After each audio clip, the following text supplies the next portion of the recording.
Et salut, aujourd'hui je vais te montrer la version Analytics de Mantix. On va voir un petit peu ensemble comment du coup venir analyser ce marché de l'emploi. Alors en effet, vu qu'on récupère énormément d'offres, on stocke tout ça en base de données, on en récupère tous les jours sur les principaux job boards, et donc là on va voir un petit peu comment venir lancer une analyse sur du coup le marché de l'emploi. Alors du coup, tu as vu que donc là l'écran il est décomposé en trois parties. Tu as une partie en effet ici où on a les différentes dimensions, propriétés de l'offre d'emploi. Alors ça peut être le titre, la localisation, la date de publication, etc.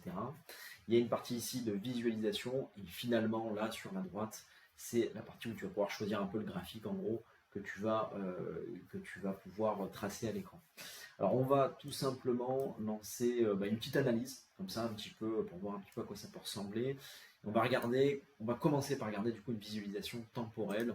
Alors on va regarder du coup on va utiliser la date de publication, on va prendre un count pour voir un petit peu l'évolution donc du coup sur la publication des offres. Donc là on voit au global en effet le volume d'offres qui varie, donc là c'est de semaine en semaine, ou on peut le faire de mois par mois, etc., etc. Là on regarde sur l'année passée, et du coup ce qu'on va faire, c'est qu'on va regarder une catégorie de métiers, par exemple les jobs tech, pour voir un petit peu à quoi ça peut ressembler. Et donc là, du coup, on va voir un petit peu l'évolution des job tech. Donc, tu as vu, on a mis une petite recherche booléenne, job title, donc front-end, back-end, développeur, etc. pour voir un petit peu l'évolution dans le temps, comme ça, des job tech. Alors ça, c'est un premier niveau. Et là, après, on va pouvoir venir décomposer cette analyse, où typiquement, donc là, c'est dans le temps. On peut, donc c'est sur le mode histogramme. On peut le regarder également en ligne, et c'est là où ça va devenir sympa. On va pouvoir maintenant faire un breakdown, donc filtrer suivant différentes valeurs. Alors ce breakdown, on peut le faire bien sûr sur différents, encore une fois, de la même manière sur différentes métadonnées. Nous, on va s'intéresser à la description. Alors, il y a une première chose qui serait intéressante de regarder, par exemple, dans tous ces jobs, est-ce qu'on voit passer plus ou moins de remote? On va regarder un petit peu ce que ça donne. Voilà, donc là on va regarder un petit peu, en effet, parmi la totalité des jobs, quelle est la proportion de remote finalement qu'on va observer dans le temps. Alors on remarque que typiquement fin 2023 et début 2024 c'était quand même assez présent, et là peut-être qu'on n'est pas forcément sur une tendance à la hausse. Alors forcément en été il y a moins de volume, donc ça diminue. Mais par contre, après sur la reprise, on voit que c'est pas forcément non plus une grosse reprise sur septembre-octobre. Donc voilà, on voit qu'en effet, on est sur quelque chose d'assez stable sur la partie remote, télétravail, présent du coup dans les offres d'emploi. Donc la verte, c'est finalement l'évolution donc dans le temps des offres. On voit marquer remote ou télétravail, et la bleue, donc c'est sur toutes les offres en effet. Donc là, on regarde bien sûr euh, sur la partie des boîtes qui recrutent des profils tech. On va voir apparaître développeurs, dev, etc., etc. Ça, c'est un premier niveau d'analyse. Alors là, on a fait ça sur le télétravail, mais on pourrait aussi faire ça sur les technologies. Par exemple, on peut regarder quelles sont les boîtes qui en effet recrutent sur du Python.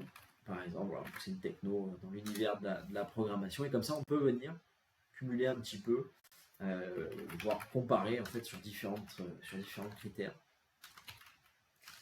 Je vais y arriver, hop. Donc là, pareil, on va regarder Java, par exemple. On va en mettre une troisième pour avoir une petite idée, par exemple PHP. Voilà, donc ça, c'est des technos qu'on va essayer de capter en fait dans les offres d'emploi. Et là, hop, PHP, nickel. Donc là, ça y est, on a regardé un petit peu une comparaison entre différentes technos utilisées dans ce monde du coup du développement informatique, lesquels sont les plus utilisés. Donc là, apparemment, c'est Java qui arrive en tête de liste, et on voit cette évolution finalement dans le temps. Alors là, je l'ai fait sur un cas d'usage très spécifique, les boîtes qui recrutent des techs, enfin des développeurs plus précisément, et donc où on va chercher à analyser la variation de tendance sur certaines technos, ou lesquelles sont les plus présentes. Alors, on n'est pas obligé de regarder que dans le temps, on peut regarder de manière aussi au global, par exemple sur l'année dernière, sur les 12 derniers mois. Et là, on va par exemple s'orienter vers un autre graphique, par exemple Donut.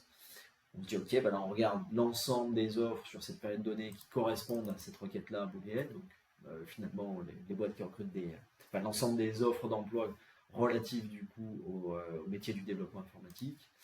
Et là, on va pouvoir de la même manière filtrer.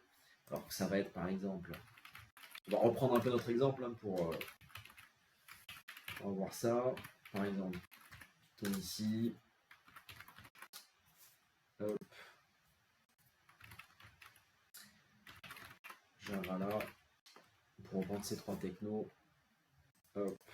Et là, finalement, on va en mettre une dernière.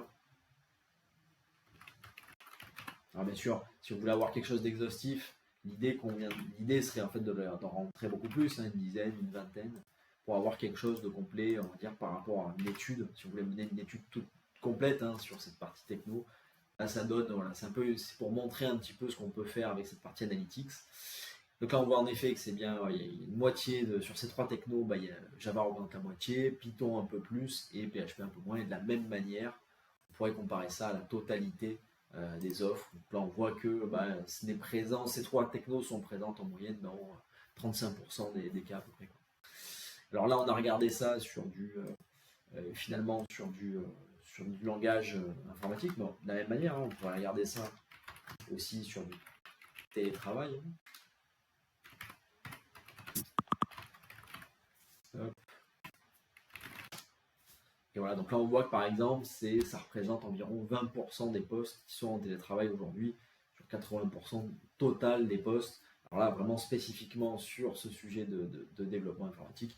Mais bien sûr, on peut le faire varier hein, en fonction du titre de poste qu'on veut analyser. Ou, encore une fois, on a pas mal de métadata avec lesquels on peut venir jouer. Ça peut être la seniorité, ça peut être la localisation. Ça peut être le salaire. Bon, malheureusement, sur toutes les postes, il n'y a pas forcément le salaire, mais sur certains, ils le précisent. Ça peut être la typologie des personnes qui vont publier les offres d'emploi. Voilà. On peut aller assez loin vraiment en termes d'analyse, que ce soit au global, sur du temporel également. L'idée étant bien sûr après d'avoir comme ça on va dire une évolution et d'aller identifier les tendances. On peut même faire des dashboards, c'est-à-dire que ça on peut derrière l'enregistrer et pouvoir avoir cette visualisation-là directement accessible. Voilà, voilà.